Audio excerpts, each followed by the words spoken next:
anyway, I lived in Mojave.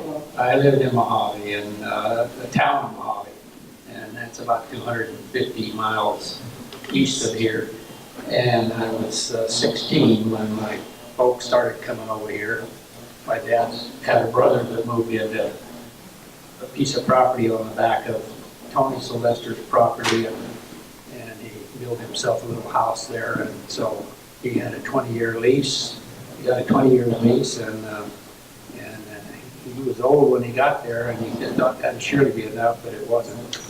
But anyway, we started coming over. You have to speak up. They can't hear you. Okay.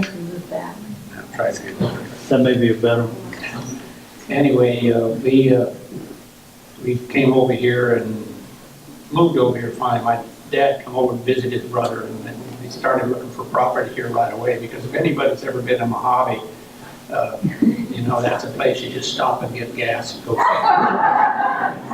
Anyway, so he started coming over here looking for property, and we found some property in Sea Canyon, which is just about a mile up the canyon, and it's part of paradise here. All of San Luis County is paradise, and I don't think anybody will argue about that too much.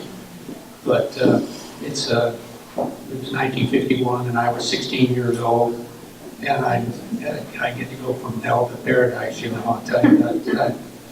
And I've never decided I'm never going anyplace. But it's a great place, and we've got great people. Talking about Avalon, days ago when we had the jillion kids all over, a lot of them were relatives of my wife. I married Tony's oldest girl, and Lucille here it was one of them, and then we got one more that passed away, so she's not here with us. But anyway, it's just a great place to live, and it still is. It's different now, but it's still good. How did you decide to form a winery property? That started in I think it was 1998. I had a brainstorm, you know. Decided I wanted to start a winery up in Sea Canyon. We're just a mile up the canyon. It's Kelsey Sea Canyon Vineyards. And my wife didn't, she wasn't in favor of it, of course. And,